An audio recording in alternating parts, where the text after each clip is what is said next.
ప్రభువైన యేసుక్రీస్తు నుండి పరిశుద్ధాత్మ నామములో కృప కనికరము సమాధానం ప్రేమ దేవదేవుడు మనందరి పట్ల సమృద్ధిగా కుమ్మరించును గాక. బైబిల్ గ్రంథం నుండి యాకోబు పత్రిక 5వ అధ్యాయం.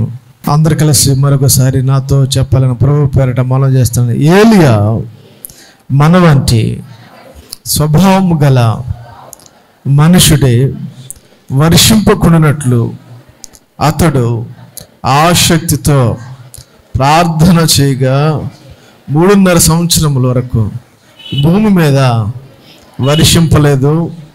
అతడు మరలా ప్రార్థన చేయగా ఆకాశము వర్షం ఇచ్చెను, భూమి తన ఫలం ఇచ్చెను. కళ్ళు మూసుకుందాం. మమ్మల్ని మిగిలిగా పేర్చిన పల్లవు తండ్రి, ఉదయకాల సమయంలోనే పాద సన్నిధికి చేరున్నాం ప్రభా.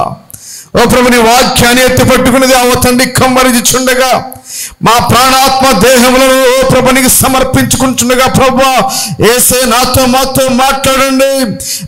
మాకు ఎట్టి ఆహారం అవసరము, దేని ద్వారా బలపరచబడగలము, దేని ద్వారా అభివృద్ధి చెందగలము, దేని ద్వారా మా మార్గములు సరి చేసుకోగలము, ఆ వాక్యాన్ని మాకు అందించమని, నీ పరిశుద్ధాత్మ నడిపింపు అనుగ్రహించమని ప్రభువైన యేసు నామం పేరిట వేడుకుంటున్న పరమ తండ్రి. దేవత దేవుడు మళ్ళీ అందరినీ సమృద్ధిగా ఆశీర్వదించును గాక. రైట్, ఏలియా అని చెప్పండి ఒకసారి గట్టిగా మాట్లాడు. ఏలియా, ఎలైంజా. ఏంటండి ఎలైంజా అంటారు? ఎలైంజా, ఏలియా. ఏలియా అంటే అర్థం ఏంటో తెలుసా? ఏలియా అంటే యెహోవాయే నా దేవుడు. దేనికి అర్థం అది? ఏలియా. ఏలియా అంటే మనకు అందరికీ తెలుసండి, పాతగా చింతపండులా ఉంటుంది కదా. రైటే, అలాగ అనుకున్న నీవు ఈరోజు అసలే ఎంతవరకు నువ్వు ఆ ఏలియాని అనుసరించగలుగుతున్నావు? ఒకసారి స్వపరీక్ష చేసుకో. నీకు తెలుసు అని నాకు తెలుసు, నీకు తెలుసు అని నాకు తెలుసు, నీకున్నది ఏంటి, నీ మనసులో ఉన్నది ఏంటో కూడా నాకు తెలుసు. బట్ తెలుసు అని అనుకున్నావంటే ఇక్కడతోటే పోద్ది. నాకు తెలీదు, నేర్చుకుంటానంటే కనుక వాక్యానికి పని చేయను గాక. ఆ పేరుకు తగ్గట్టుగానే ఆయన జీవించాడు. స్తోత్రం. యెహోవాయే నా దేవుడు అని ఏలియా. మీరు గమనించండి, మన ఏలియా జీవితానికి యేసుప్రభు గారి జీవితానికి కొన్ని 2 సిమిలర్గా వెళ్తూ ఉంటాయి. స్తోత్రం కలను గాక. ఏలియా జీవితానికి ఎలాగా యేసుప్రభు గారి జీవితానికి సిమిలర్గా వెళ్తూ ఉంటుంది. అందుకే అన్నారు, యేసుప్రభు గారు పుట్టిన తర్వాత చాలా జనం అడిగారండి, యేసయ్యని అడిగారు, యేసయ్య నువ్వు ఎవరు ఏమన్నారు? యేసుప్రభు గారిని ఏమన్నారు? నువ్వు ఏలియావా అనలేదా? మాట్లాడేంటండి యేసుప్రభు గారు అన్నా మాట్లాడండి. అసలే యేసుప్రభు గారు అంటారు, అసలు నేను ఎవరిని అనుకుంటున్నారు మీరు అని అడిగితే నువ్వు ఏలియా అనుకుంటా అని అన్నారండి చాలా మందిని. యేసుప్రభు గారిని అన్నారు, నువ్వు ఏలియావేమో. నేను కాదు చెప్పాడన్నా కరెక్ట్గానే. చాలా మంది యేసుప్రభు గారిని సిలువేసినప్పుడు, యేసుప్రభు గారు సిలువేసినప్పుడు ఆయన ఏలి ఏలి లామా సబక్త అంటే ఏలియా వచ్చి రక్షిస్తాడేమో. చాలా అంటే ఏలియా ద మోస్ట్ ప్రోఫెట్. ఈ బైబిల్ గ్రంథంలో పెద్ద పెద్ద ప్రవక్తలు ఉండొచ్చండి, సమానులైన వాళ్ళు ఎవరు లేరు ఈయనకి, ఏలియాకి. ఏంటి ఈ యొక్క ఆదివార కాల సమయంలో ఈ పరిశుద్ధ దినాన్ని దేవుడు ఏలియా జీవితం ద్వారా నీతో నాతో మాట్లాడును గాక. చెప్పు గట్టిగానే హల్లెలూయా. ఏలియా జీవితం ద్వారా ఏంటి, కొన్ని ఘట్టాల్లో కొన్ని సన్నివేశాలను గుర్తు చేస్తాను. ఏలియా జీవితంలో ఇక్కడ నేను చదివిన వాక్యం అంతా తీసుకున్నాను, ఒకే ఒక సెంటెన్స్ తీసుకుంటాను. ఫస్ట్ సెంటెన్స్ చూద్దాం. ఏలియా మన వంటి స్వభావం గల మనుషుడే. అది మాత్రం గుర్తుపెట్టుకోండి. Note this point. నేను చెప్పే ప్రతి వాక్యానికి ఇది వెనకాల అనుకుంటూ ఉండాలి మీరు. నేను చెప్పే ప్రతి వాక్యానికి, నేను చెప్పిన ప్రతి సందర్భానికి మీరు ఎలా వర్తించాలని ఆత్మని చెప్పను నేను. అందుకు మీరు ఏమనుకోవాలంటే ఏలియా నాలాంటి వాడే. రైట్. ఏం జరిగింది ఏలియా జీవితంలో? ఆయన ప్రవర్తించిన తీరు ఏంటి? నేను ఈరోజు అలా ఉండగలమా? ఒకసారి స్వపరీక్ష చేసుకుని బయటికి వెళ్ళిపోవు. దేవునికి స్తోత్రం చెప్పు గట్టిగానే.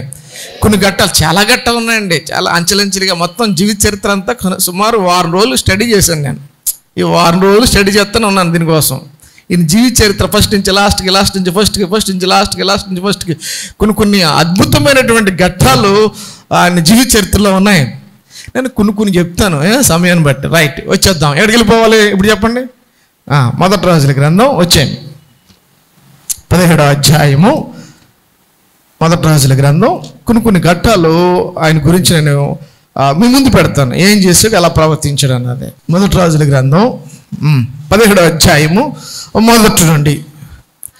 అంతటా గిలాదు కాపురస్తుల సంబంధించిన తిష్బీయుడైన ఏలీయా అహాబునొద్దకు వచ్చి, ఎవని సన్నిధి నేను నిలబడి ఉన్నాను, ఇజ్రాయేలు దేవుడైన యెహోవా జీవముతోడు నా మాట ప్రకారము గాక ఈ సంవత్సరములో మంచైనను వర్షమైనను పడదని ప్రకటించాను. వాక్యం ఉన్నారండి, విన్నవాళ్ళ దేవుని స్తోత్రం చెప్పండి.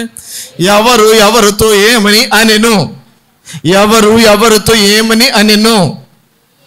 వింటే తెలుస్తుంది, వింటే తెలుస్తుంది. వాక్యం చదివేప్పుడు వింటే తెలుస్తుంది. ఏలీయా ఎవరితో అన్నారు? ఆహాబు ఎవరు? రాజుగారు. గమనించండి, ఈ ఏలియా పేరెంట్స్ మీరు చెప్పగలరా? ఏలియా తల్లిదండ్రులు చెప్పగలరా? ఏలియా తల్లిదండ్రులు బైబిల్ గ్రంథాలు ఎక్కడా ఉండదు. ఏలియా తల్లి పేరు ఉండదు, ఏలియా తండ్రి పేరు ఉండదు. తల్లి లేరు, తల్లి లేరంటే అనాథని కాదు, బైబిల్ గ్రంథంలో లిఖించబడలేదు. అది నా పాయింట్. ఇక్కడ బైబిల్ గ్రంథంలో ఆయన తండ్రి పేరు రాయలేదు, ఆయన తల్లి పేరు రాయలేదు sir. At the same time ఏలియాకి మ్యారేజ్ అయిందా? ఎక్కడ కనపడదండి. ఏలియాకి మ్యారేజ్ అయినట్టు ఎక్కడ ఉండదు, లేదు కూడా. అసలు లేదు, అసలు అది ఆయన జీవిత చరిత్ర లేదు. అది గట్టిగా దేవుని స్తోత్రం చెప్తాం. తిష్బీయుడైన ఏలియా. అమ్మా ఎవరంటండి ఆయన? చెప్పండి, ఎవరంటండి? తిష్బీయుడు అంటే ప్రజలను దేవుని వైపు తిప్పడం. తిష్బీయుడు అనగా అర్థం ఏంటంటే, తిష్బీయుడు అంటే అర్థం ఏంటంటే ప్రజలను దేవుని వైపు తిప్పేవాడు.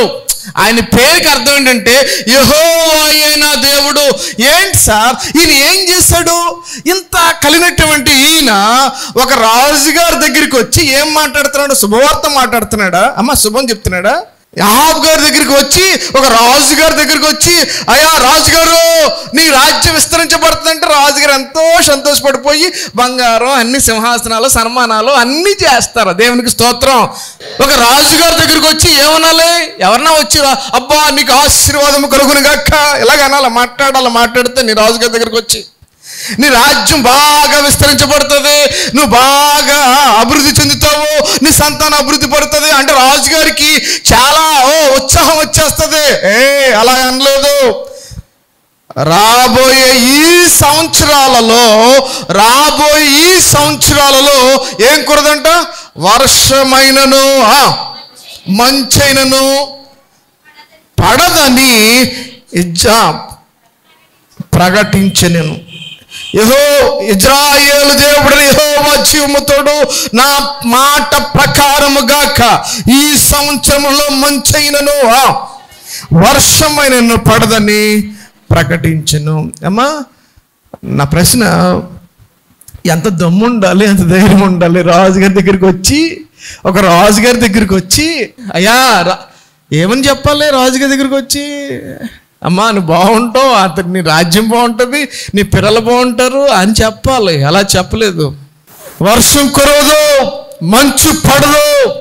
ఎంత అంటే చూడండి, మనం ఆయన నమ్ముకున్న దేవుని బట్టి ఎంత ధైర్యంగా రాజకీయ నాయకుల యొద్ద నిలబడి చెప్పే దమ్ము, ధైర్యం కలిగినటువంటి వాడు ఏలియా. స్తోత్రం చెప్తాం గట్టిగానే, హల్లెలూయా. ఒక రాజుగారు ఎదురుగుండగా తటస్థించి, ఒక రాజుగారు ఎదురుగుండగా నిలబడి, ఎందుకు అంతగా మాటలు ఎందుకు చెప్తానో తెలిసే నేను. వీళ్ళు భయంకరమైన పనికిమాలిన వాళ్ళు. ఎవరాళ్ళు? అహాబు భార్య యెజబెలు. వీళ్ళిద్దరికి మంచి హిస్టరీ ఉంది. అహాబు గారికి ఎవరికని భయంకరమైన పనికిమాలిన యెజబెలు అన్నమాట. ఏం చేసిందో తెలుసా? పెత్తనం. హల్లెలూయా. ఇంట్లో పెత్తనం ఎవరిదండి? ఇంట్లో అధికారం ఓన్లీ పురుషుడికి మాత్రమే ఉండాలి. స్తోత్రం కలుగును గాక. ఆ ఇల్లు బాగుంటుంది, ఆ కుటుంబం బాగుంటుంది. నీకు ఎంత టాలెంట్ ఉన్నా, నీకు ఎంత వెనకాల ఎంత ఉన్నా కానీ కుదరదు సార్. యెజబెలు ఏం చేసిందంటే పెత్తనాన్ని లాక్కుని ఈ ఆహాబేమో ఆ పక్కన స్థలం కావాలి అని ఉద్దేశం ఆయనకి. ఆడివ్వనన్నాడు, నా పిత్రార్జితం అన్నాడు, నా స్వాస్థ్యం అన్నాడు, కేకేసాడు, మాట్లాడాడు, అవ్వలేదు. మూతి బిగించుకుని మంచం మీద పండుకుని అన్నం తినడం మానేశాడు, నీళ్ళు తాగడం మానేశాడు, మంచం పెట్టేశాడు. పెళ్ళం వచ్చింది, భార్య వచ్చి ఎందుకు పండుకున్నావు అంది. నాకు అది కావాలి. ఏ సిగ్గులేదా నీకు? నువ్వు అసలు ఏమంటారు గాజులు నీకు ఏమైనా గాజులు తొడుక్కున్నావా? నువ్వు అసలు మనిషేనా? నీకు అసలు బుద్ధి ఎంత గర్ర రెచ్చగొడతారని మీరు మిమ్మల్ని కదమ్మా ఆడవాడిని. భర్తని రెచ్చగొట్టి ఉసుగొలిపి యుద్ధానికి పంపి పోరాటం ఏంటి బయటికి ఎదవలు చేసే ఆడవాళ్ళంతా ఉన్నారండి. స్తోత్రం కలుగును గాక. భర్తకి లోబడ్డం నేర్చుకో, కుటుంబాన్ని చక్కబెట్టడం నేర్చుకో. ఇద్దరు కోడి పలుక్కుని ఒక మాట మీద వెళ్ళడం వేరు సార్. ఇద్దరు కలిసి ఏకంగా వెళ్ళడం వేరు సార్. పెత్తనం చలాయించడం తప్పు సార్. మీరు ఏదైనా అనుకోండి, ఇది వాస్తవం. దేవుడు మొట్టమొదటి ఎవరిని చేశారు? రాజ్యాధికారం ఇంటిలో ఆ యొక్క చేసేటువంటి అధికారం పురుషుడే. ఈ యెజబెల్ ఉందే, ఈ యెజబెల్ ఏం చేసిందంటే, ఎందుకంటే నేను చాలా జీవిత చరిత్రలు చూశానండి. కొంతమంది పురుషులు పాడుపడిన కారణం ఆడవాళ్ళు. 10 రోజులు అవుద్దండి. ఒక టీచరు భర్త మిస్సింగ్ కేసు పెట్టింది. టీచరు ఎవరు మిస్సింగ్? పోరు పడలేక చేసేటటువంటి యొక్క ఇంట్లోకి వచ్చిన తర్వాత చేసే టార్చర్ భరించలేక, ఉద్యోగం చేస్తే చేయ, నువ్వు ఉద్యోగం ఉంటూ ఉండొచ్చు, నువ్వు పెద్ద లేకపోతే నీ పెద్ద పొజిషన్ ఉండొచ్చు, నీ ఇంటి వెనకాల పెద్ద, లేకపోతే నీ ఇంటి వెనక బ్యాక్గ్రౌండ్ నీకు పెద్ద బాగా ఉండొచ్చు. బట్ ఇంట్లో ఎలా ఉండాలి. టార్చర్ చేస్తే ఏమైంది నీ బతుకు? బజార్ పాలు కాలేదా? ఇప్పుడు బజార్ పాలు అవుతుంది, రేపొద్దున ఎల్లుండో అవుతుంది, ఖచ్చితంగా అవుతుంది. అనేటువంటి జీవితాలు ఎన్నో కొన్ని చాలా ఉన్నాయి. ఓ ప్రియమైన దేవుని జనాంగమా, ఏం జరిగిందో తెలుసా? చెప్తాను, ఒకసారి వినండి. ఈ యెజబెలు దొంగ సాక్ష్యాన్ని నిలబెట్టి, ఈ నాబోతు పొలం ఉంది కదా, ఆహాబు పక్కన నాబోతు పొలం ఉంది కదా, ఈ నాబోతు దేవుణ్ణి తిరస్కరించాడని, రాజుగారిని దూషించాడని అబద్ధ సాక్ష్యం పలికించి రాళ్ళు పెట్టి చంపించేసింది. ఎవరు? యెజబెల్. ఆమె మాట అన్నాడు ఆహాబు, ఈ గదిలో నుంచి రాడు, అంత రింగి తిప్పుతుంది. ఎవరు? నేను ఆడవాళ్ళని నేను తప్పు పట్టాలని నా ఉద్దేశం కదమ్మా. అన్నిట్లో సమానంగా ఉండాలి. అటు రాజకీయంగాను, అటు ఉద్యోగంలోనూ, అన్నిట్లో కూడా ఆడవాళ్ళు ఎదగాలి సార్, ఉండాలండి. కానీ పెత్తనం కుదరదు. దేవునికి స్తోత్రం చెప్పండి. అది మాత్రం పురుషుని గౌరవించడం నేర్చుకోండి. పురుషుని పట్ల ఎలా మసగాలో నేర్చుకోండి. ఒక క్రైస్తవ బిడ్డ, క్రైస్తవ సహోదరి, ఇంతవరకు నువ్వు ఎలా ఉన్నావో నాకు తెలీదు. నీ భర్తను గౌరవిస్తే నీ కుటుంబం ఆశీర్వదించబడును గాక. అప్పుడు నీ భర్త నిన్ను ప్రేమిస్తాడు. స్తోత్రం చెప్పు గట్టిగాని. నా భర్త నన్ను చూడట్లేదండి, అసలు ప్రేమే లేదండి, నన్ను పట్టించుకోవట్లేదండి. ఎవరికి ఫోన్ ఇది? ఎవరు చెప్తున్నా ఫోన్ చేసి? నువ్వు కరెక్ట్ కాదు. నీ ప్రవర్తన బాగా ఉంటే, నీ స్వభావం బాగా ఉంటే, నీ నోటి మాట బాగా ఉంటే, నీ నడక బాగా ఉంటే, నీ భర్త ఎందుకు నిన్ను ప్రేమించడు? ప్రియమైన దేవుని జనాంగమా, క్రీస్తు నమ్ముకున్న బిడ్డ, ఈరోజు ఏమి నేర్చుకుంటున్నావు? పాఠాలు. దేవుని సన్నిధానికి వస్తున్నావు. ఎక్కడ మారుతున్నాయి మన బ్రతుకులు? ఎక్కడికి వెళ్తున్నాయి మన కుటుంబ వ్యవస్థ? ఓ ప్రియమైన దేవుని జనాంగమా, యెజబెల్ ఏం చేసిందంటే బయటుండి రింగి తిప్పేసింది, ఆ నాబోతుని రాళ్ళు చేత చంపించేసింది. అంత భయంకరమైన క్రూరమైనటువంటి ఆ భార్య భర్తలు ఎదురుగుండగా ఏలీ గారు వచ్చి, ఎంత దమ్ము, ఎంత ధైర్యం, దేవునికి స్తోత్రం కలుగును గాక. ఎలాగొచ్చింది అదంటే యెహోవాను బట్టే. స్తోత్రం చెప్పు గట్టిగానే. యెహోవాయే నా దేవుడు, అది ఆయన యొక్క నినాదం ఏంటంటే, నా యెహోవాయే నా దేవుడు కాబట్టి ఆయన పక్షాన నిలబడతాను. అదిగో 3.5 సంవత్సరాలు వర్షం అంకి చెప్పలేదు కానీ ఈ సంవత్సరాల్లో వర్షం కురవదన్నాడు. కిందకు వచ్చేద్దాం. కిందకు వచ్చేసిన తర్వాత ఎప్పుడైతే ఇలాగా కరువు వచ్చేసిందో ఎక్కడికి వెళ్ళిపోయాడంటే ఈయన, నీవు ఇచ్చట నుండి 3వ వచనం, నీవు ఇచ్చట నుండి తూర్పు వైపునకు పోయి యార్దానుకు ఎదురుగానున్న కెరూతు వాగు దగ్గర దాగియుండము. ఆ వాగు నీరు త్రాగుదువు. అచ్చటికి నీకు ఆహారము తెచ్చినట్లు నేను కాకులం నాకు ఆజ్ఞాపించుతానని అతను తెలియజేయగా, అతడు పోయి యెహోవా సెలవు చెప్పున యార్దానుకు ఎదురున్న కెరీతు వాగు దగ్గర నివాసం చేసెను. అక్కడ కాకోలము ఉదయమందు రొట్టెను మాంసమును, అస్తమయమందు రొట్టెను మాంసమును అతని వద్దకు తీసుకుని వచ్చుచుండెను. అతడు వాగు నీరు త్రాగుచు వచ్చెను. గడిదిన స్తోత్రం చెప్దాం. ఇప్పుడు ఏలియా గారు ఎక్కడికి వచ్చారండి? షోమ్రోన్ నుంచి కెరీతు వాగు దగ్గరికి వచ్చేసారు. అమ్మా, ఏ వాగు దగ్గరికి వచ్చారంటండి? కెరీతు అంటే ప్రత్యేకించబడడం. అలాగ ఉన్నాడు ఏలియా. ఎలాగంటే దేవుడు పలానా గ్రామం వెళ్ళు, పలానా ఊరు వెళ్ళు, పలానా ఇంటికి వెళ్ళు అలాగేం చెప్పలేదు. నువ్వు అలాగే వెళుతూ ఉంటే తూర్పు యార్దానుకు ఎదురుగా ఉన్న, ఎక్కడికి వెళ్ళాలంట? తూర్పు వైపునకు పోయి యార్దానుకు ఎదురుగా ఉన్న కెరీతు వాగు దగ్గర నిలు. ఇక్కడి నుంచి నేర్చుకోవాల్సిన పాఠం ఏంటో తెలుసా? దేశమంతా కూడా కరువు ఉంది. దేశమంతా కరువు ఉంది. దేశమంతా అలలాడిపోతుంది. పంటలు పండటం లేదు, వర్షం కురటం లేదు, మంచు కురటం లేదు. ఇప్పుడు ఇతని పరిస్థితి ఏంటి? ఏలియా పరిస్థితి ఏంటి? ఓ ప్రియమైన దేవుని జనాంగమా, ఈరోజు నువ్వు బాధలు పడుతున్నావేమో. భయంకరమైన కరువు ఉన్నప్పటికీ ఏలియాను దేవాతి దేవుడు కాకోలము చేత పోషించను. స్తోత్రం చెప్పు గట్టిగాని. అలాగ దేవుడు నిన్ను నన్ను పోషించును గాక.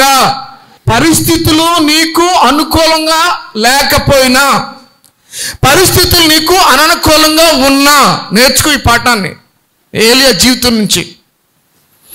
ఏలియాకి ఏ విధమైనటువంటి లేదు సార్, ఒక ఆధారం లేదు, ఒక జాబ్ లేదు, ఒక వ్యాపారం లేదు, సంపాదించేటువంటి ఆ సంపాదన లేదు అండి. ఓ పాఠాన్ని నేర్చుకో. ఏమీ లేకపోయినప్పటికీ దేవుడు నిన్ను పోషించును గాక. గట్టిగా దేవుని స్తోత్రం చెప్పు. ఏంటి, నాకు సంపాదన లేదు సార్, నువ్వు బాధలు పడుతున్నాయేమో. నా భర్త సంపాదన నాకు సరిపోవట్లేదు, నేను పనిలోకి వెళ్తున్నాను, నా సంపాదన నాకు సరిపోవటం లేదు అని బాధపడుతున్నావేమో. ప్రియమైన దేవుని జనగమా, ఈ మధ్యాహ్న సమయంలో దేవాతి దేవుడిని సెలవిస్తున్న మాట, నువ్వు సంపాదించే సంపాదన ఏ మాత్రము కాదు, దేవుడి మీద ఆధారపడు. ఆమేన్. ఆయన నిన్ను కాకోలము చేత పోషించును గాక. ఎక్కడన్నా కాకులు వచ్చి మాంసముక్కలు వస్తాయమ్మా? అమ్మా చెప్పండి, నీ చేతిలో ఉన్న కోడి గుడ్లు వెళ్ళిపోతాయి. దేవునికి స్తోత్రం. పిల్లల చేతిలో ఉన్నటువంటి పప్పులో ఏమైపోతాయి? కాకి ఉంచుతుందా? చూడండి, దేవుడు ఈ కాకి ఉపవాసం ఉండి, దేవునికి స్తోత్రం కలుగును గాక, ఏముండి తన దగ్గరికి తెచ్చినటువంటి మాంసం ముక్క తినడం మానేసి ఎవరు తెచ్చినాయి ఆ కాకులు? ఏలియాకి తెస్తేనే ఏలియా, లేకపోతే కాకి బుద్ధి మారదు సార్. కాకి బుద్ధి భయంకరమైన అది ఆ పీనికి మీద వాలిందంటే అది వాగిన పడిపోతుంది తప్ప అసలు వదలదు కాకి. కానీ పరిస్థితులు నీకు అనుకూలంగా ఉన్నప్పటికీ దేవుడు వారి ద్వారా నిన్ను పోషించును గాక. ఎస్, ఈరోజు మన కుటుంబాల్లో ఉన్న వెలితి, ఈరోజు మన కుటుంబంలో ఉన్నటువంటి అసంతృప్తి, అసమృద్ధి, లేమితనం. కానీ ఒకటి మర్చిపోకండి, ఒక పాట మర్చిపోకండి, దేవుడు నీ అవసరాన్ని తీరుతాడు తప్ప నీ కోరికలు తీర్చడం. స్తోత్రం కలుగును గాక. నీకు ఏది అవసరమో, నీకు అక్కడికి ఏం కావాలంటే అతనికి ఆహారం కావాలి, వాటర్ కావాలి, నీకు ఇస్తాడు, నిన్ను పోషిస్తాడు. ఆమేన్. అంతే తప్ప మనం లేనిపోయిందని కోరుకుని ఆ ప్రభు ఆ ప్రార్థన కుదరవు సార్. ఎవరినో చూసి ప్రార్థన చేయకండి సార్, అది అవ్వదండి. ఏలియాను చూసి పాఠం నేర్చుకో. నీకు ఏది కావాలో దేవుడు నీకు అనుగ్రహించును గాక. దీని ద్వారా ఏం నేర్చుకుంటే దేవుడు మన ప్రతి అవసరమును తీర్చును గాక. ఎస్, అవును సార్, దేవుడు మన ప్రతి అవసరాన్ని తీర్చే దేవుడు. ఆమేన్. ఆయన చూస్తున్న దేవుడు. నీలో, నీ ఇంట్లో ఏ అవసరత ఉందో, ఏ కొద్దు ఉందో, ఏ లేముందో, ఏ బాధపడుతున్నావో మనం చెప్పుకోలేమండి. మన బాధలో మన స్నేహితులు కూడా పంచుకోలేము. ఒకసారి భర్తకి పంచుకునే విషయాలు ఉంటాయి, భార్యానికి చెప్పుకునే విషయాలు ఉంటాయి. దేవుడితో మాత్రమే చెప్పుకోవాలి. ఆ దేవుడు తీర్చునుగాక. గడికి దేని స్తోత్రం చేద్దామా. 3వ ఘట్టం, కెరీతు వాగు దగ్గర నుంచి ఏలియా. ఇప్పుడు అక్కడ ఏమైపోయిందంటే ఒక ఆయన ఎలా వివరించాడంటే ఈ వాక్యాన్ని ఒక పెద్ద ఆయన వివరించాడు. ఎలా వివరించాడంటే పెద్ద ఆయన, ప్రభా రోజు ఎత్తున్నావు, హలో ఏంటిది, రోజు పొద్దున్నే ఎత్తున్నావు, సాయంత్రం ఎత్తున్నావు, పొద్దున్నే ఎత్తున్నావు, చెప్పండి, సాయంత్రం పొద్దున. అలా ఎందుకు? నెల రోజులు సరిపడి ఇచ్చేచ్చు కదా. నెల రోజులు సరిపడి ఇచ్చేసావు అనుకో, నీకు ప్రార్థన ఉండదు. నీకు నెల రోజులు సరిపడ గ్రాసం నీకు ఇచ్చేస్తే నువ్వు ప్రార్థన చెయ్యవు. నీ మనసు దేవుడి మీద ఉండదు, నీ ఆలోచన దేవుడి మీద ఉండదు. కాబట్టి చూడండి, ఏలియాకి నేర్పిన పాఠం చూడండి. ఎప్పటి ఆహారం అప్పుడే. దేవునికి స్తోత్రం చెప్పు. ఏ రోజు మన్నా చెప్పాలి, ఏ రోజు మన్నా ఆ రోజు చాలు సార్, అంతకన్నా ఏం కావాలండి. అప్పుడే మనం దేవుని దగ్గరికి వెళ్ళగలం. ఆమేన్. దేవుడి యొక్క చిత్తం అదండి, దేవుడి యొక్క ప్రణాళిక అలా ఉంటుంది. ఈ 2 పాఠాలు నేర్చుకోండి ఒకసారి బాగానే. మన్నాను జ్ఞాపకం చేసుకోండి, ఏలియాని జ్ఞాపకం చేసుకోండి. నాకు ఒకేసారి నా బ్యాంకులో ఇంత అకౌంట్ ఉండాలి నాయన, నేను బస్తాలు సంపాదించాలి ప్రభా, నాకు ఇంత ఉండాలి. తప్పుడు ఆలోచన. అందుకే కోరికలు వద్దు, అవసరం చెప్పు. స్తోత్రం. నీకు రోజు మన్నా పొద్దుడే వస్తుంది, సాయంత్రమే. కాకిల ద్వారా మార్నింగ్ వస్తుంది, ఈవినింగ్ వస్తుంది. నెలకు సరిపడు ఎవరు? ఎందుకు ప్రార్థన చేస్తున్నావు? ఎలా చేస్తున్నాం మన ప్రార్థన? మార్చు విధానాన్ని. ప్రభువా ఈ రోజు కావలసిన, అందుకే పరలోక ప్రార్థనలో ప్రభువా మాకు సంవత్సర జీవితకాలం సరిపడ ఆహారం మనుందా, లేకపోతే అనుదిన ఆహారం మాకు నేడు మాకు అనుదిన అంటే దినదినము అని ఉందా, లేకపోతే ఒకేసారి దయచేయాలని ఉందా? నీకు ఎప్పటి ఆహారం దేవాతి దేవుడు అప్పుడు అందిస్తాడు. ఆమేన్. అది నేర్చుకోండి విషయం.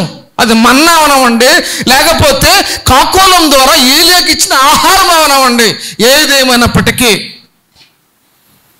కాబట్టి నువ్వు ఎక్కువగా ప్రార్థన చేయకు. అంటే కోరికల కోసం పక్కన చూసి అసలే చేయకు ప్రార్థన. నీ పొరుగులను చూసి అసలే వద్దు. ఆ కథ ఉంది, వద్దు, ఎందుకంటే టైం ఉండదు. అన్నీ చేశాడు ప్రార్థన. ఆడికి కారు ఇచ్చావు ప్రభా, నాకు కారు ఇయ్యి. ఆడికి బైక్ ఇచ్చావు, నాకు బైక్ ఇయ్యి. ఆడికి మ్యాడ్ ఇచ్చావు, నాకు మ్యాడ్ ఇయ్యి అన్నాడంట. ఆఖరిన ఆడికి కొన్నుపోయింది. ఆడికి ఏం పోయింది? వీడికి ఎన్ని పోవాలి ఇప్పుడు? ఏం పోవాలి? 2 కొనులు పోవాలి. స్తోత్రం కలను కాక. అలా ఉంటుంది. పక్కన చూసి ప్రార్థన వద్దు. ఇప్పుడు కెరీతు వాగు అయిపోయిందండి. ఓ పాఠం నేర్చుకున్నాం. 2 పాఠాలు అయిపోయినాయి. 3వ పాఠం. ఇప్పుడు 3వ పాఠం వచ్చేటప్పటికి ఏలియా సారేపతి వచ్చేసాడు. ఎక్కడికొచ్చారండి? ఎందుకంటే అక్కడ ఏలియాకి ఆహారం, ఆ వాగు ఎండిపోయింది. అప్పటికే 1 సంవత్సరంన్నర, సుమారు 2 సంవత్సరాలు అక్కడే గడిపేశాడు. పొద్దుట అసాయంత్రం ఆ నీళ్లు తాగడం, అక్కడ ఎలోన్ అంటే ఒంటరిగా గడిపాడు. స్తోత్రం కలుగును గాక. ఒంటరి జీవితం గడిపాడు 2 సంవత్సరాలు మ్యాక్సిమం, అయితే సుమారుగా అప్రాక్సిమేట్లీ. ఇప్పుడు సారేపతి వెళ్ళిపోయాడు. ఇప్పుడు అన్నాడు, నువ్వు అక్కడికి వెళ్ళు. సారేపతి అనగానే చాలా భయం అంటానికి. ఎందుకంటే సారేపతి అంటే సారేపతి వెళ్ళే దారిలో ఇందా చెప్పాను కదా, యెజ్బెల్ నాన్నగారు, యెజ్బెల్ నాన్నగారు ఉన్నారే, ఆ నాన్నగారు యొక్క ఆయన రాజుగారు. యెజ్బెల్ అంటే రాణి అమ్మాయి, యెజ్బెల్ అంటే ఎవరంటే ఆవిడ రాజుగారు కుమార్తె అండి. వాళ్ళ నాన్నగారు రాజుగారు, ప్లస్ వాళ్ళ నాన్నగారు ఏంటంటే పూజారి. ఏ పూజారి అంటే అస్తారోతు యొక్క ఆ దేవత యొక్క పూజారి. ఈవిడ కూడా అదే పూజ చేస్తుంది. ఈవిడ ఎవరు? యెజ్బెల్. ఇప్పుడు వెళ్ళే దారిలో వెళ్ళే దారిలో ఏముందంటే ఈ యెజబెల్ యొక్క ఊరు తగులుతుంది. సీదోన్ అనే ప్రాంతం. సీదోనికి రాజుగారు యెజబెల్ తండ్రి. ఇప్పుడు దీన్ని దాటుకుని అలా పక్కంటే వెళ్తే ఒక 8 కిలోమీటర్లు అంటాడు. 8 కిలోమీటర్లో వచ్చి చంపేస్తాడు. ఎవరు? అహాబు మాంగారం, యెజబెల్ తండ్రి. పోస్టులు అంటించేశారు. ఈ మనుషుడు ఎక్కడ కనపడితే వెంటనే తెలియచేయండి, ఈ మనుషుడు ఎక్కడ కనపడి చంపేయాలి అని ఏలియా యొక్క పోస్టర్లో మొత్తం అంతా దేశం అంతటా వ్యాపించింది. అయినప్పటికీ భయపడకుండా సారేపతి వెళ్ళిపోయాడు. సారేపతిలో జరిగింది ఏంటంటే, స్తోత్రం చెప్పగట్టుగాని, ఆవిడ ఆ రోజుతో అప్పము చేసుకుని చనిపోదాం అనుకున్నటువంటి ఆ ఫ్యామిలీ దేవుడికి ఏలియా అన్నాడు, అమ్మా ఇలారా అమ్మా, కొద్ది నీళ్ళు తీసిరమ్మా. నీళ్ళండి. ఒకసారి చూసింది మొక్క అసలే కొన్ని సంవత్సరాల నుంచి నీరు లేదు, మంచు లేదు. ఈయనకి నీరు ఎక్కడ తెస్తాను? కొద్దిగా నీరుంది, సరే చేద్దాం అనుకుని వెళ్తుంది. అమ్మా ఆగు, మొదటప్ప నా దగ్గర పెట్టరా. అయ్యా ఏం మాట్లాడుతున్నావు? కొంచెం పిండి ఉంది, ఈరోజు నేను నా కుమారుడు తిని చనిపోతాం, అక్కడతో ఆ ఫ్యామిలీ ముగించిపోతుంది అన్నాడు. మొదట అప్పము చేసిన దగ్గరికి పట్టారు. మొదట అప్పం ఏమనుకుంది ఏంటో, మొదట అప్పం ఏలియా దగ్గరికి తీసుకొచ్చింది. అన్నాడు ఏలియా, వర్షం పడే వరకు, అమ్మా ఏంటమ్మా, వర్షం పడే వరకు నీ తొట్టులో పిండి తరిగిపోదు, నీ బుడ్డులో నూనె అయిపోదు. స్తోత్రం చెప్పు గట్టిగాని చేద్దాం. హల్లెలూయా. ప్రియమైన దేవుడి జనాంగమా, ఏలియా జీవితంలో జరిగినటువంటి మహత్తరమైన ఘట్టాలు ఏంటో తెలుసా? దేవుడు చెప్పలేదే సారేపతి విధవరాలని నేను నీకు అరించేస్తాను అన్నాడు. ఈయనే ఆశీర్వదించాడు తెలుసా? ఏలియా ఏం ఆశీర్వదించాడు తెలుసా? ఏమన్నాడో తెలుసా? వర్షం పడే వరకు నీ తొట్టులో పిండి తరిగిపోదు, నీ బుడ్డులో నూనె అయిపోదు. గట్టిగా దేవుని స్తోత్రం చెప్దాం. ప్రియమైన దేవుని జనగమా, మొట్టమొదట దేవునికి నువ్వు ఇస్తే, ఆమేన్ చెప్పండి. మొట్టమొదట ఎవరికి ఇవ్వాలి? దేవుడికి ఇచ్చే. ఆఖరిది కాదు అమ్మా, ఆఖరిని వద్దండి. దేవుడికి ఆఖరిది వద్దు, మిగిలిపోయింది వద్దు, పనికిరాంది వద్దు. మొట్టమొదట ఏదైతే ఉందో, ప్రథమ ఫలమా దశమ భాగమా ఏదైతే ఉందో నీ రాబడి అంతట్లో దేవుడికి ముందు ఇస్తే స్తోత్రం కలుగును గాక. ఎప్పుడు నీకు తరిగిపోదు. స్తోత్రం చెప్పు గట్టిగాని. దేవుడు అటువంటి ఆశీర్వాదము నీ గృహానికి ఇచ్చును గాక. ఎప్పుడు మొట్టమొదట దేవుడికి ఇస్తే. ఎంతమంది మీ ఇంట్లో అమ్మా, ఎంతమంది అప్పుల పాలైపోతున్నారు? ఎంతమంది వడ్డీలు కడుతున్నారు? నెల వచ్చేయడానికి ఎంతమందికి జీతం సరిపోవట్లేదు? దేవుడు నీకోసమే మాట్లాడుతున్నాడు. నువ్వు అప్పుల పాలైనా, నీ జీతం సరిపోకపోయినా, లేకపోతే నువ్వు ఇంట్లో బియ్యం కానీ, నూనె కానీ, కిరాణా కానీ ఇది తక్కువగా ఉంటే కనుక నువ్వు చేయవలసిన మొట్టమొదటి పని ఏంటంటే, దేవుడికి మొట్టమొదట నీకు కలిగి ఉన్న దాంట్లో అప్పు చేసి ఇమ్మని ఎవడు చెప్పడం. నువ్వు అప్పు చేసి ఇమ్మని ఎవడు చెప్పడం. అది కూడా నోట్ దిస్ పాయింట్, రాంగ్. అది నీకు కలిగి ఉన్న దాంట్లో దేవుడికి నీకు 1000 రూపాయలు ఉన్నాయి, 100 రూపాయలు ఇచ్చే.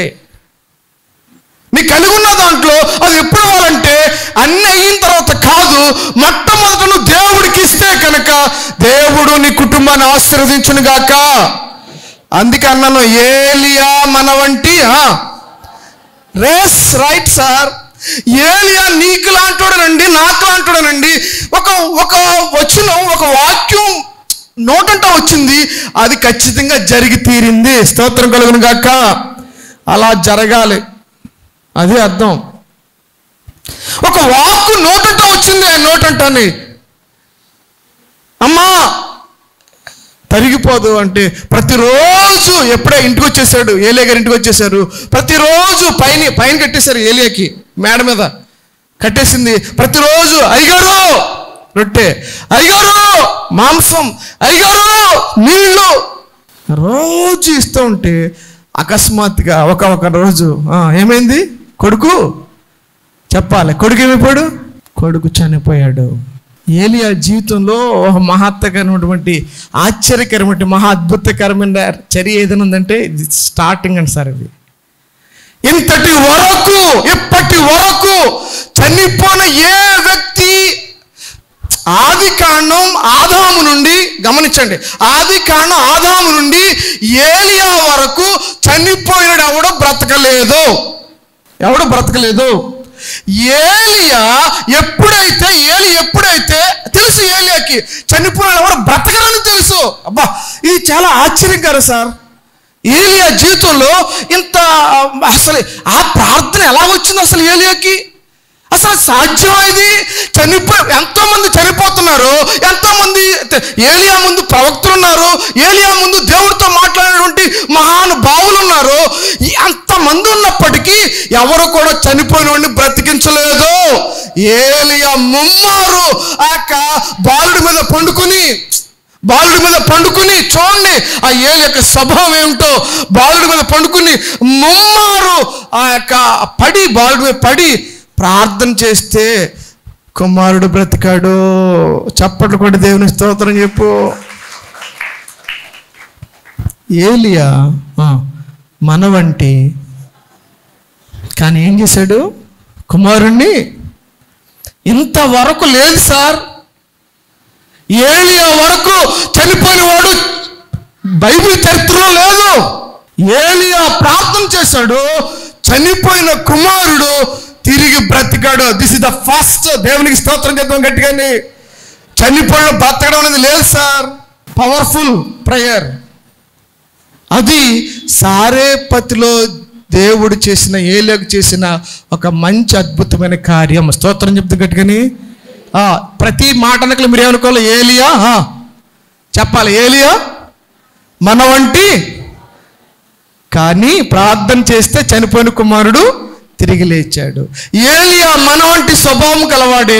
ఇంత కరువు కాటకమున్న క్షామ కాలంలో సమృద్ధి ఆహారాన్ని తినగలిగిన వాడు ఏలియా మన వంటి స్వభావము కలిగిన వాడు. నేను ముందుకు వెళ్ళిపోతాను. ఒక 2-3 ఘట్టాలు జ్ఞాపకం చేస్తాను.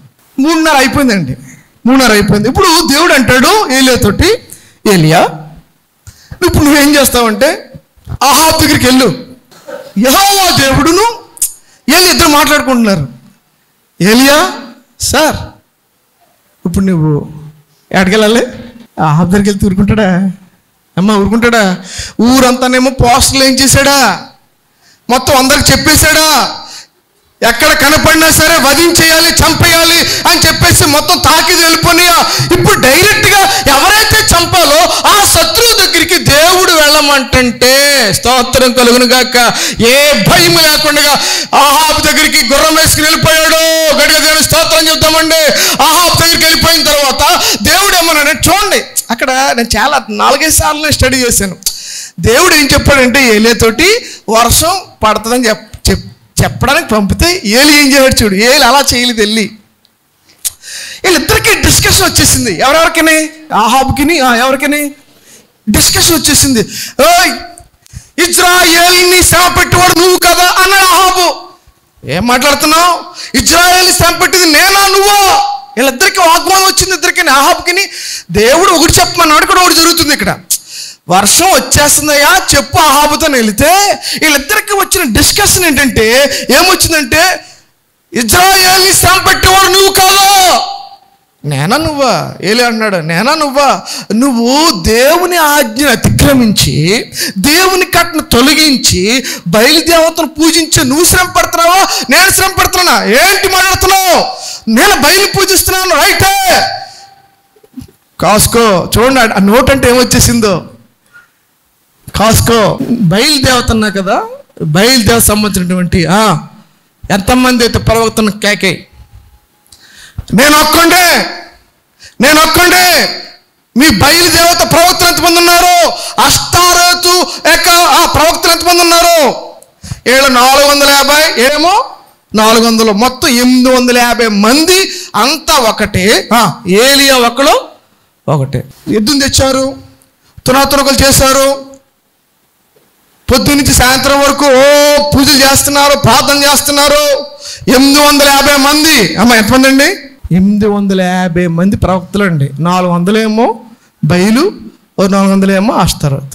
పొద్దున్నుంచి సాయంత్రం ఒక ప్రార్థన చేశారు. ప్రియమైన దేవుని జనంగమా, ఒకే ఒక డైలాగ్ వేశాడు అక్కడ. ఒకే ఒక డైలాగ్, మీరు ఎన్నాళ్ళ మట్టుకు చదవ. ఆ పదాన్ని చదువు ఒకసారి. 23 వచ్చిన చదవండి. ఏలియా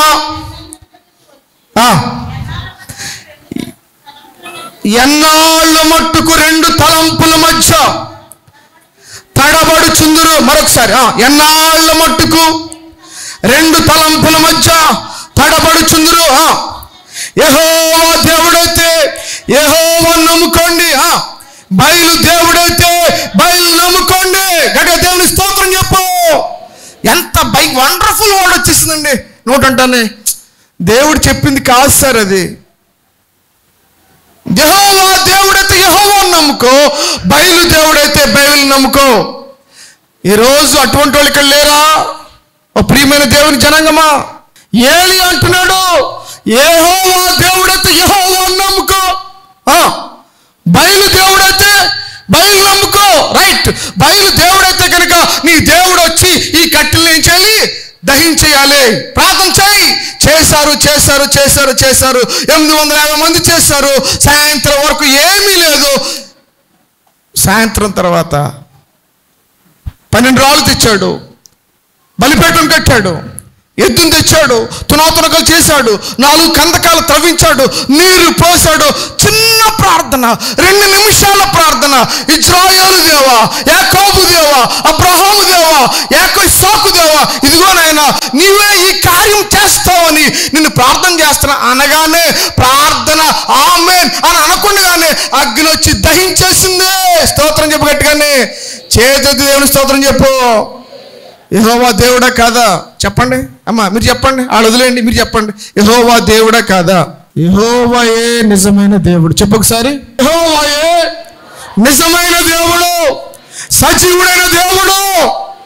ఎస్, అది పౌరుషం కలిగి ఉండాలి. ఏలియా ఉన్నటువంటి ఆ రోషం అది, ఏలియాకు ఉన్నటువంటి ధైర్యం అది. యెహోవా దేవుడైతే యెహోవా. ఎందుకండి 2 తలంపులు? ఇంకా ఎందుకు సార్? ఇంకా మన కుటుంబాల్లో, మన జీవన వ్యవస్థలో, మన పండుగల్లో, మన యొక్క ఆచార వ్యవహారాల్లో, మన యొక్క పద్ధతుల్లో 2 వ్యవహారాలు ఉన్నాయి. పర్టికులర్గా క్రిస్టియన్ యొక్క లైఫ్లో ఉన్నాయి. ఎవరు ఖండించలేకపోతున్నారు. ఖండిస్తే చర్చిలు మానేస్తారు. ఓ ప్రియమైన దేవుని జనాంగమా, నీ కొరకు దేవుడు మాట్లాడుతున్నాడు. యెహోవా దేవుడైతే దేవుని ప్రకారం నడుచుకో, లేకపోతే వదిలే. No doubt. ఎందుకు 2 తలంపులు వద్దు? 2 పడవల మీద కాలేస్తే మధ్యలో పడతావు, నిన్ను ఉమ్మేస్తాను అని దేవుడు అంటున్నాడు. ప్రియమైన దేని జనంగమా, 2 తలంపులు వద్దు, మనది ఒకే ఒక తలంపు. యెహోవాయే దేవుడు. గట్టిగా మాట్లాడు ఒకసారి. చెప్పు, యెహోవాయే నా దేవుడు. చెప్పండి ఒకసారి, యెహోవాయే నా దేవుడు. లాస్ట్ వర్కింగ్ డేస్లో ఉన్నావు. సంపూర్ణంగా దేవుని సన్నిధిలో దేవుడి మీద ఆధారపడుతుంది కాక ఇతర ఆచారాలు, ఇతర అలవాట్లు మన దాంట్లో పూర్తిగా 50% ఉన్నాయి. క్రైస్తవ సంఘాల్లో ఉన్నది. దైవజనులు చెప్తున్నారు, మాట వింటలేదు. ప్రతి దైవజనులు చెప్తున్నారు సార్, ఎవరు వాళ్ళ మాటల్ని అస్సలు పట్టించుకోవట్లేదు, గైకొనట్లేదు. వాళ్ళ ఆచారాలు ఎక్కడ తగ్గట్లేదు, వాళ్ళ వ్యవహారాలు తగ్గట్లేదు, వాళ్ళ ఆలోచన విధానం తగ్గట్లేదు. దేవాతి దేవుడు మన కుటుంబాల్లో సరిచేయను గాక. చెప్తాము మనమంతా కూడా ఒక తలంపే. చెప్తాం, ఒక తలంపే. యెహోవాయే ప్రకారంగా నడుచుకుందాం గాక. చెప్తాము సరే. యెహోవా ప్రకారము, ఆయన కట్టడల ప్రకారము, ఆయన ఆజ్ఞల ప్రకారము మనం అందరము నడుచుకుందాము గాక. ఏలియా మన వంటి స్వభావం గలవాడే. వర్షం అయిపోయింది, కట్లు దహించేసి. ఇప్పుడు చూడండి సార్ ఏమైందో. యెజబెల్ గారికి వచ్చేసింది కోపం. అమ్మ, ఎవరికి వచ్చింది కోపం? యెజబెల్కి వచ్చింది కోపం. ఎక్కడున్నాడు? యేసేయులన్నీ. అమ్మా, యేసేయులన్నీ ఏంటి 850 మందిని చంపేస్తాడా? ఈ బయలు ప్రవక్తలందరూ చంపేస్తాడా? ఎక్కడున్నాడు? రేపు ఈ టైం కల్లా కథం శవాలు చేసింది. ఇప్పుడు రేపు పొద్దున ఈ టైం కల్లా ఎవరు చచ్చిపోవాలి? చెప్పాలి, ఎవరు చనిపోవాలి? ఈ రోజు దహించింది అగ్ని, రేపు పొద్దున ఈ టైం కల్లా ఎవరు చనిపోవాలి? ఏలియా చనిపోవాలి. చనిపోయాడా? కానీ ఏలియాకి భయం పట్టుకుంది. స్తోత్రం కలుగును గాక. అమ్మా, ఏలియాకి ఏం పట్టుకుంది? తెలుసు వాళ్ళ సంగతే. యెజబెల్ సంగతి తెలుసు, అహాబు సంగతి తెలుసు. అయ్యో నా ప్రాణం ఏమైపోతుంది. తీయమ్మా, ఏనమ్మా, తీయండి. అదోసారి చూద్దాం. ఒకసారి 19వ అధ్యాయం 1 వచనం. ఏలియా చేసినదంతయు అతని ఖడ్గము చేత ప్రవక్తలందరినీ చంపించిన సంగతియు అహాబు యెజబెలుకు తెలియజెప్పక, యెజబెలు ఒక దూత చేత ఏలియాకు వర్తమానం పంపించాను. రేపు ఈ వేళకు నీ ప్రాణమును వారిలో ఒక ప్రాణం వల్లే చేయనేళ్ళ దేవుడు నాకు గొప్ప అపాయము చేయనుగాక. ఇప్పుడు అన్నాడు చూడండి, ఏలియా 4వ వచనం. తాను ఒక దిన ప్రయాణ అరణ్యంలోకి పోయి ఒక బదిలీ వృక్షం కింద కూర్చుండి మరణాపేక్ష గలవాడే, యెహోవా నా పితల కంటే నేను ఎక్కువను కాను, ఇంత మట్టుకు చాలును, నా ప్రాణము తీసుకొనుము అని ప్రార్థన చేసెను. ఇటువంటి ప్రార్థన మనము చెయ్యొచ్చా చెయ్యకూడదా? ఏలియా ఎవరు? Yes, correct. నీకోసమే సార్ ఇదిలా రాశారండి, ఇది నా కొరకు రాశారండి. ఎందుకంటే మనకి కూడా అటువంటి అనుభవాలు, అటువంటి సందర్భాలు ఎదురవుతాయి. అనుకుంటాం, అయ్య బాబు నేను చచ్చిపోతే బాగున్నా, నాకు ఎందుకు వచ్చింది కష్టం, నేను ఎంతకాలం వెయిటింగ్ చేయాలి, నేను ఎన్ని పరీక్షలు రాయాలి, నేను ఎంతగా కష్టపడినదని నాకేమీ అవ్వట్లేదు, ఈ జీవితం ఎందుకు, చచ్చిపోతే బాగున్ను అని అనుకున్న ప్రియమైన సహోదరుడు సహోదరి, ఏలియా కూడా అలాగ అనుకున్నాడు. చచ్చిపోతే బాగుంటుంది, నా ప్రాణం తీసుకొని. ఆయన యేసయ్య కూడా ప్రార్థన చేశాడు, అలా చేయలేదు. నీ చిత్తమైతే ఈ గిన్నెను నా యొద్ద నుండి తీసుకున్నాడు తప్ప, ఏంటి నాయనా నేను నీ కుమారుని కదా, వచ్చాను కదా, ఏంటి పరిస్థితి అని అనలేదు. అలాగ అనలేదు. ఈ ప్రార్థన మనం ఎవరం చెయ్యకుందాము గాక. చాలామంది సూసైడ్స్కి, ఆత్మహత్యలకి, సముద్రంలో దూకేయడానికి, నీటిలో పడిపోవడానికి గల కారణం చచ్చిపోతే బాగుండు, ఎందుకు వచ్చిన ఈ బ్రతుకు అని అనుకుంటున్నావేమో. ఏలియాకి చావు రానే రాలేదు. గట్టిగా దేవుని స్తోత్రం చెప్పి, చెప్పమ్మ గట్టిగాని హల్లెలూయా. ఎందుకంటే ఏలియా యెహోవా మీద ఆధారపడినవాడు. చావు రాలేదు సార్. ఏలియాకి చావు యెజబెల్ చేత చంపబడలేదు. ఏలియా యెజబెల్ చేతిలో చావలేదు, సజీవంగానే ఉన్నాడు. స్తోత్రం కలుగును గాక. నీకొచ్చే అపాయాలన్నింటినీ నజరేయుడైన యేసు నామములో తొలగిపోవును గాక. ఏదైతే సాతానుగాడు నిన్ను బంధించి, అయ్యో నువ్వు చేతకాని వాడువు, నువ్వు ఇక జయం రాదు, నువ్వు ఇంకా పాస్ అవ్వలేవు, నీకు ఉద్యోగం రాదు, నీకు పిల్లలు కలగరు, నువ్వు కట్టలేవు, నువ్వు చేయలేవు అని ఏదైతే సాతానుగాడు నిన్ను ఆవరించి భయపడుతున్నాడో నజరేయుడైన యేసు నామములో అవన్నీ లయమైపోవును గాక. గట్టిగా ఆమేన్ చెప్పు, విశ్వాసంతో చెప్పు. ఏలియాకి చేశాడమ్మా దేవుడు. అందుకే అన్నాను, ఏలియా అంటే ఎవరో కాదు, ఏలియా మన వంటి స్వభావం కలిగినవాడు. అది నువ్వు ఏలియా అనేది పెద్దగా చేసుకోకు. ఏలియా అంటే నువ్వే పెద్దోడుగా అనుకోకు, ఏదో పెద్ద ప్రవక్త అది కాస్త. ఏలియా కూడా నీలాంటి నాలాంటి మనుషుడే. అది జ్ఞాపకం. ఏలియా యొక్క ఆత్మ, ఏలియాకున్న ఆత్మకున్న ప్రత్యేకత ఏంటంటే చాలా ప్రత్యేకత ఉంది. ఇప్పుడు ఏలియా శిష్యుడు ఎవరు? అందరు చెప్పాలి. ఏలియా శిష్యుడు ఎవరు? ఎలీషా. ఏలియా నుంచి ఏం కోరుకున్నాడు? ఏలియా నుంచి ఏం కోరుకున్నాడు? శిష్యరకంగా ఉండి వెళుతూ అంటాడు. ఏలియా అంటాడు, ఎలీషా నేను వెళ్ళిపోతున్నాను, నువ్వు ఉండిపో. యెహోవా జీవముతోడు, నేను నిన్నేను విడవను. మళ్ళీ వచ్చేసారు, బేతేలుకి వచ్చారు. ఎలీషా ఉండిపో, వెళ్ళిపోతున్నాను. యెహోవా జీవంతో నేను విడవనంటాడు. మళ్ళీ వచ్చేసారు, యొర్దానుకు వచ్చారు, ఎరుకోకు వచ్చారు. ఎరుకోకు వచ్చిన తర్వాత ఎలీషా ఉండిపో, నేను విడవను.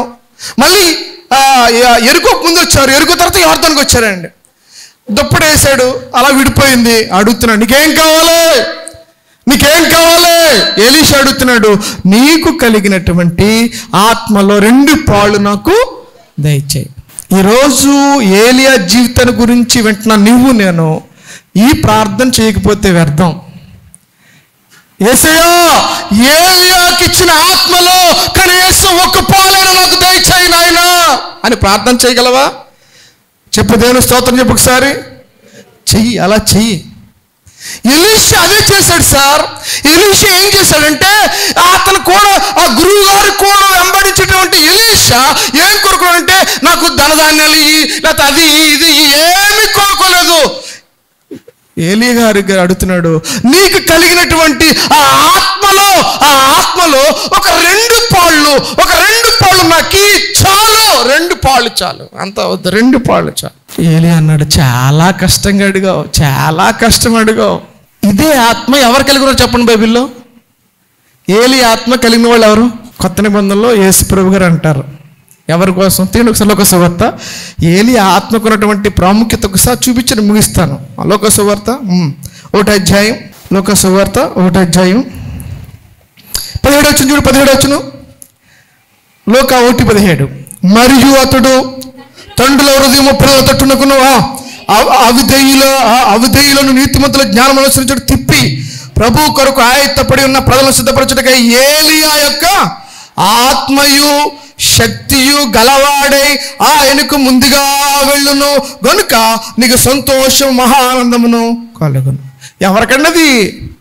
బాప్తిస్మిచ్చి యోహాను కలిగి ఉన్నది ఏంటి? ఏలియా యొక్క ఆత్మ.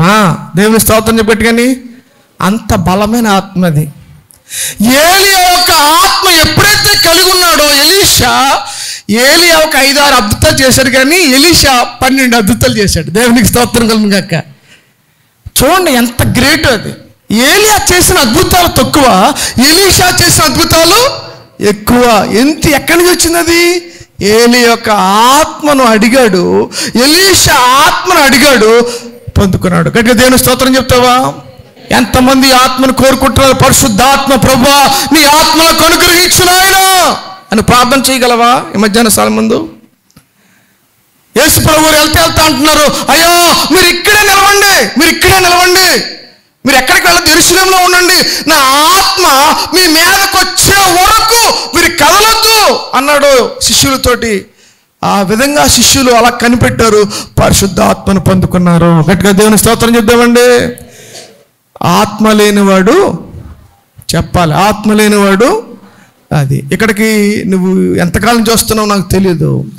ఆత్మ లేకపోతే నువ్వు పరలోక రాజ్యం వెళ్ళలేవు. ఆయన ఆత్మను పొందుకోవడానికి ప్రయత్నం చేయి, శక్తిని పొందుకో, బలాన్ని పొందుకో. చివరిగా ముగిస్తున్నాను. ఏలియా మరణించాడా, ఆరోహణం అయిపోయాడా? ఎప్పుడైనా జరిగిందా? ఎవరికైనా జరిగిందా? ఎక్కడైనా? హానోకు దేవునితో ఫస్ట్ ఆయన సార్. ఫస్ట్ ఎవరంటే హానోక్ అండి. హానోకు దేవునితో నడుచుకుంటూ వెళ్ళిపోయాడు. బట్ ఏలియా అలా కాదు సార్, నడవడం కాదు. ఎప్పుడైతే ఈ ఏలియా ఎలీషా ఇద్దరు పక్కపక్కగా ఉంటే అగ్ని రథాలు పైనుంచి అగ్ని రథం. హలో ఏంటి ఏమన్నాను? మామూలు రథం కాదు, అగ్ని రథం. అగ్ని గుర్రం కూడా అగ్నే. గుర్రం కూడా ఎలా ఉందంటే అగ్ని రథం వచ్చేసి వీళ్ళిద్దరిని ఏర్పరిచేసింది. ఏలియా ఆ రథం మీద పైకి వెళ్ళిపోయాడు. గట్టిగా దేవుని స్తోత్రం చెప్తాం గట్టిగానే. ఏలియా మన వంటి ఎక్కడికి వెళ్ళిపోయాడు? ఏమైపోయాడు? ఆరోహణం అయిపోయాడు. రేపొద్దు నువ్వు నేను కూడా యేసు ప్రభు వచ్చేటానికి ఆరోహణమయ్యే గుంపులో ఉందుముగాక. అందరు లేచి నిలబడి ప్రార్థన చేసుకుందాం. క్షేమములుగా పెంచిన పరలోక తండ్రి, ఉదయకాల సమయంలో దేవా తండ్రి ప్రభా, ఏలియా జీవితం ద్వారా మాతో మాట్లాడావు, సంఘంతో మాట్లాడావు ప్రభా. ఏ వాక్యం అయితే మరి బిడ్డను దర్శించిందో, ఏ వాక్యం ద్వారా వారు సరిచేయబడుతున్నారో, ఏ వాక్యం ద్వారా బలపరచబడుతున్నారో, ప్రతి ఒక్క జీవితాన్ని దేవా తండ్రి మీరు ప్రభా అభివృద్ధి చేయమని, ఆ లోటును తీర్చమని, ఏలియా వలే ధైర్యముగా, ఏలియా వలే రోషము కలిగి, ఏలియా వలే నేను నీ పక్షాన్ని నిలబడి, ఏలియా వలే ఆత్మను కలిగి, ఏలియా వలే నువ్వు వచ్చినప్పుడు 2వ రాకడలో ఆరోహణమయ్యే భాగ్యాన్ని మాకు అనుగ్రహించమని ప్రభువైన యేసు నామమున పెట్టి వేడుకొచ్చున్న పరమ తండ్రి. అందరికీ సామె చెప్తాం. ఆమె